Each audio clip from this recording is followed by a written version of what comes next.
Thane Bhiwandi metro बांधकामादरम्यान एक जाड लोखंडी रॉड रिक्षावरती पडून प्रवासी गंभीर जखमी झाल्याची घटना घडली होती। 20 वर्षीय सोनू अली याच्या डोक्यामध्ये हा रॉड पडला होता। स्थानिक नागरिकांच्या मदतीमुळे तत्काळ अंजूर फाटा येथील नोबल रुग्णालयात त्याला नेण्यात आलं। सुमारे 4 ते 5 तासांच्या कठीण शस्त्रक्रियेनंतर डॉक्टरांनी त्याच्या डोक्यामधून रॉड काढला। सध्या रुग्ण अतिदक्षता विभागातील डॉक्टरांच्या निगराणीखाली आहे। घटनास्थळावरून आढावा घेतलाय आमचे प्रतिनिधी विशाल पाटील यांनी।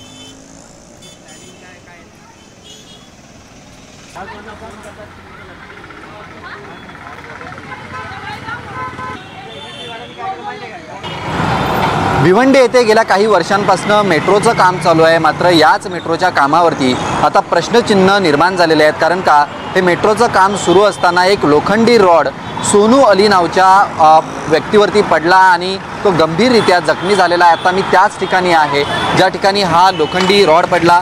धामनकर मेट्रो स्थानक आहे आणि या स्थानकाचं काम या ठिकाणी सुरू होतं आणि वरनं लोखंडी रॉड थेट सोनू अलीच्या डोक्यात पडलेला होता। सोनू अली हा रिक्षामध्ये बसला होता। हा सगळा जर आपण परिसर बघितला तर वर्दळीचा हा सगळा परिसर आहे आणि सोनू अली याच ठिकाणावरनं दुसऱ्या ठिकाणी जाणार होता। तो रिक्षामध्ये बसला होता आणि अचानक वरनं लोखंडी रॉड पडल्यामुळे गंभीररित्या तो जखमी झालेला आहे। त्यामुळे MMRDAच्या निष्काळजीपणाचं आणि या कामावरती सुद्धा एक प्रकारे प्रश्नचिन्ह जे आहेत हे निर्माण झालेले आहेत। याच ठिकाणी हा रॉड जो आहे हा पडलेला आपल्याला पाहायला मिळतोय।